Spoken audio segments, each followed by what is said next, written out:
두 번째 주제 한번 들어가 보도록 하겠습니다. 두 번째 주제는 목표 설정인데요.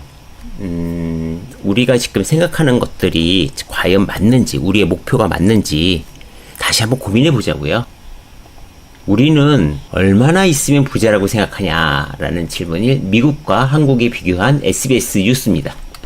보시면 미국인은 28억 정도, 220만 달러 정도 있으면 부자라고 생각한답니다. 220만 달러인데 나 정도면 부유한 편이라고 생각하는 사람이 48. 28억 정도 있어야 되지만 웬만하면 반은 난 부자다 이렇게 얘기했다는 거죠. 한국은 어떠냐? 한국은 여러 통계에서 보셨지만 100억은 있어야 부자다. 이렇게 KB 부자보고서에 나와 있습니다.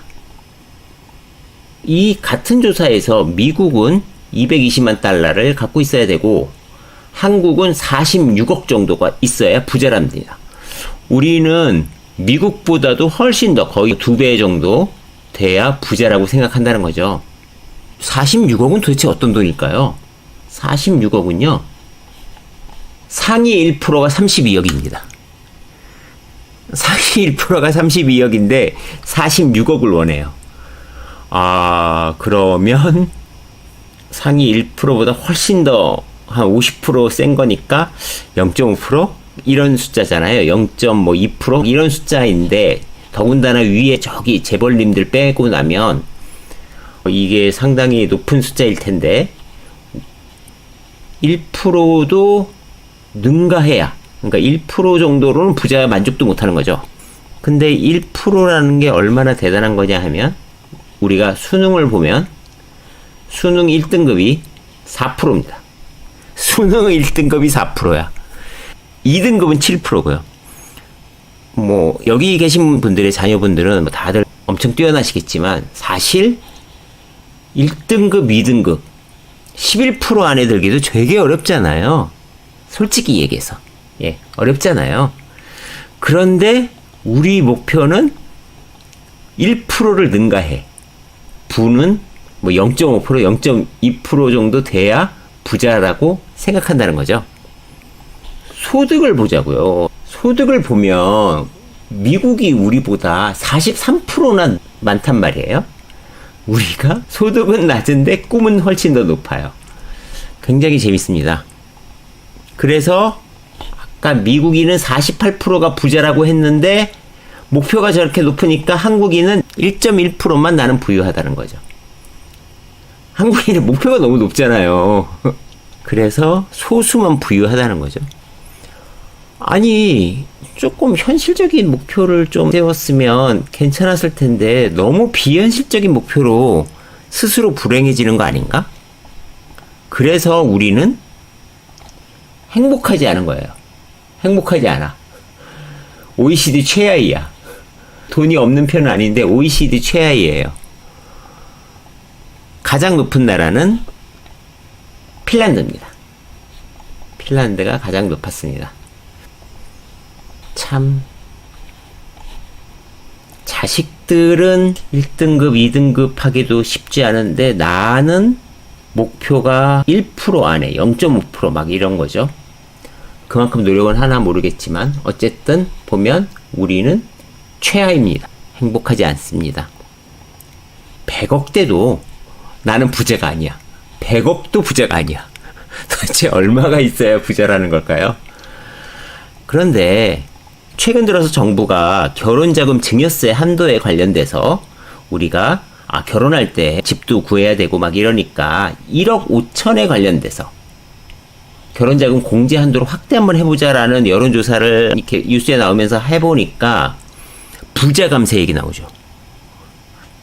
1억 5천 주는 게 부자 감세. 웬만한 사람은 줄 수도 없는데 1억 5천이나 주는 사람들은 부자 감세하는 거니까 반대한다.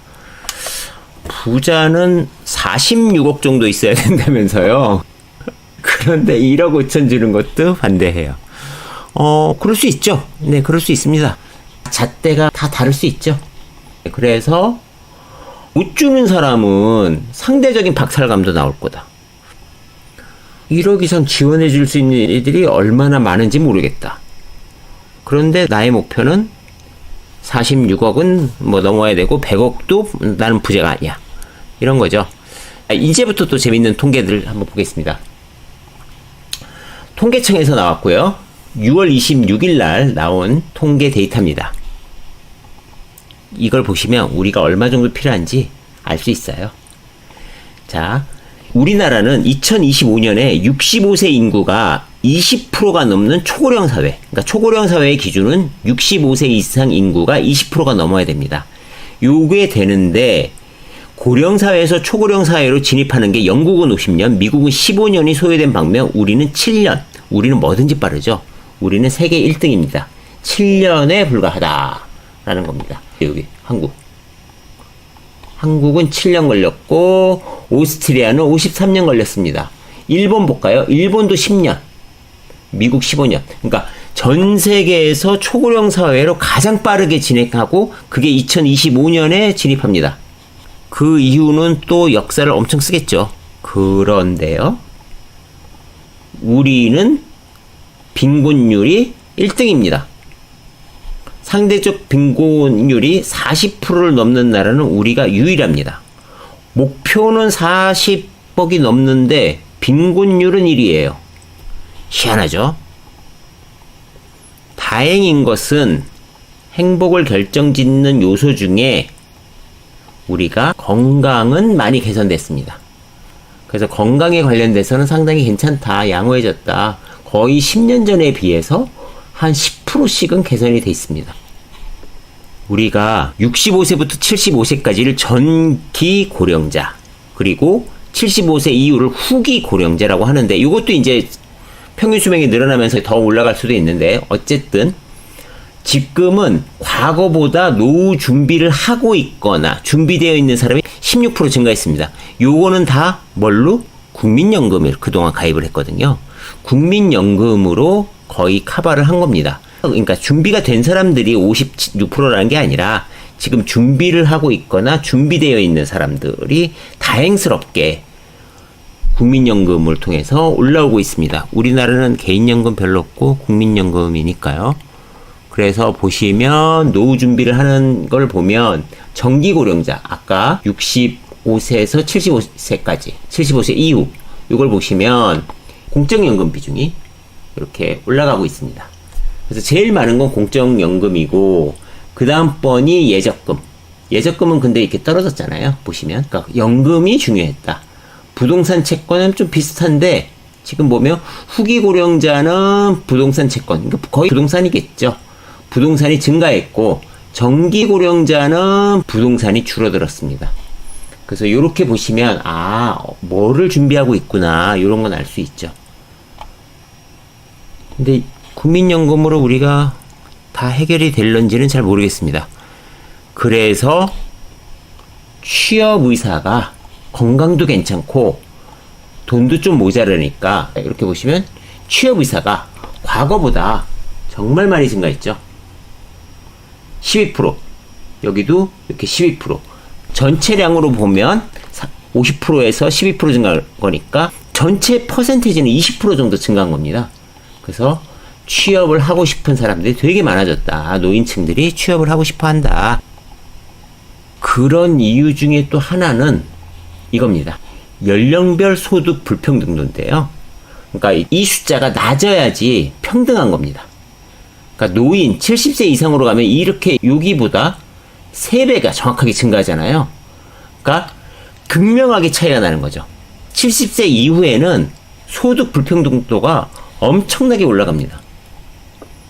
노후 준비가 좀 덜 돼 있는 거죠. 그래서 최근 들어서 나오는 거는 주택을 많이 갖고 있으니까 노인들이 주택연금을 좀 활성화하자.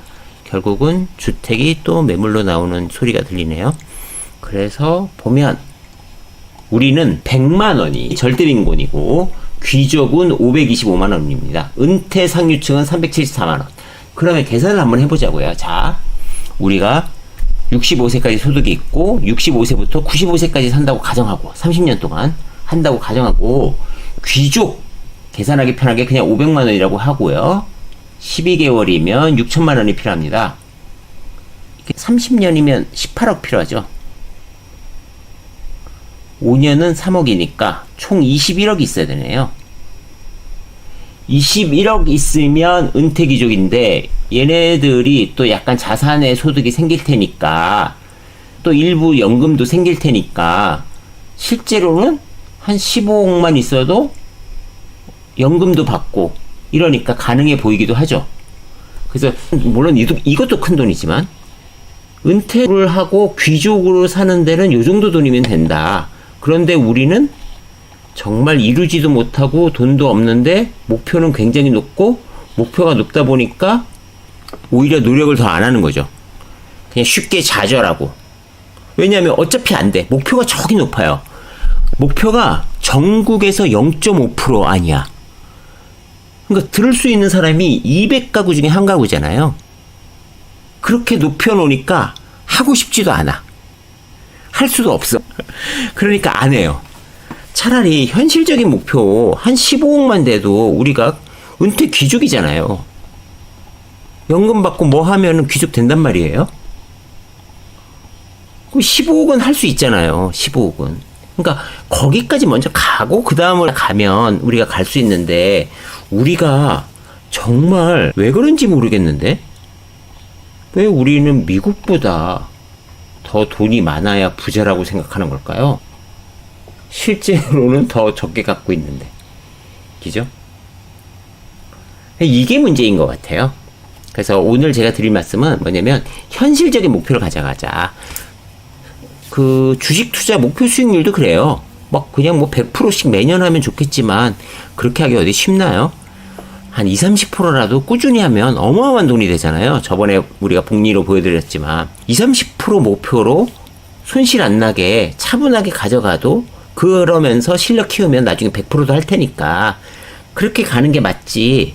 처음부터 너무 목표가 커서 아예 시도조차 안 하는 거 아닌가. 그래서 우리 이번 장은 목표 설정이 너무 좀 과도해서 우리가 제대로 된 방법도 안 하고 제대로 된 루틴도 안 하고 제대로 부자가 되는 길로도 안 가고 있는 거 아닌가 이런 고민을 한번 해봤습니다. 그래서 쭉 보시고 내가 필요한 돈을 한번 계산해 보시고 나의 목표 금액을 한번 설정해 보시는 것도 도움이 될 것 같습니다. 2부는 여기서 마치겠습니다.